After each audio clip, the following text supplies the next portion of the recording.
ଆଜି ଭାରତୀୟ ଜନତା ପାର୍ଟିର କେନ୍ଦ୍ରୀୟ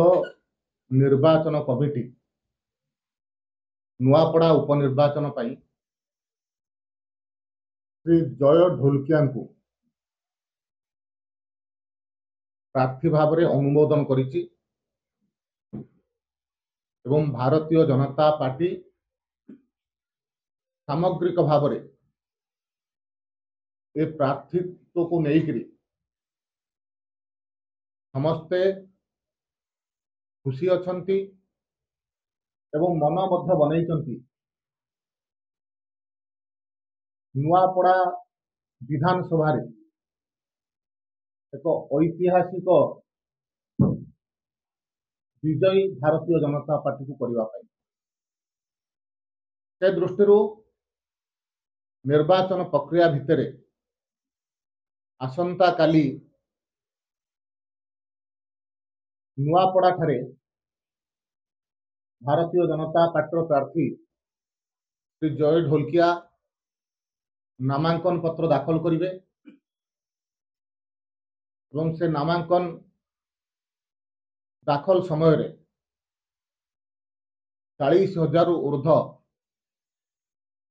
नुआपड़ा विधानसभा कार्यकर्ता कर्मी से जगह उपस्थित रही सहित उड़ीसार मान्यवर मुख्यमंत्री श्री मोहन चरण माझी प्रदेशर सभापति श्री मनमोहन सामल ठारू आरंभ करी उड़ीसा सरकार उपमुख्यमंत्री मंत्रिमंडल अनेक सदस्य एवं अनेक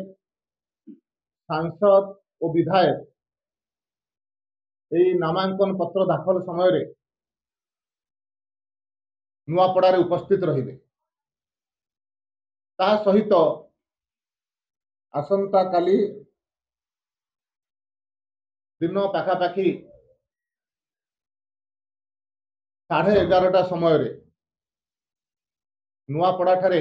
भारतीय जनता पार्टी तरफ एक विशाल मिश्रण कार्यक्रम बा पार्टी जॉइनिंग कार्यक्रम रो योजना करा जायछि। से जॉइनिंग कार्यक्रम रे नुआपड़ार 100 रु अधिक वर्तमान सरपंच समिति सभ्य वार्ड मेंबर पूर्वतन सरपंच पूर्वतन समिति सभ्य ए प्रकार अनेक नेतृवृंद अन्यान्य राजनैतिक दल छाड़ी भारतीय जनता पार्टी रे मिसिकरी भारतीय जनता पार्टी को आगो को बढ़ेबा एवं नुआपड़ा विधानसभा रे भारतीय जनता पार्टी को जितेबा पाई से जगह रे पार्टी रे मिसिबे से दृष्टि नुआपड़ा बासी ए प्रार्थित्व परवर्ती अवस्था रे एवं भारतीय जनता पार्टी कार्यकर्ता माने जो प्रकार मन बनई भारतीय जनता पार्टी को जितेबा पाई भारतीय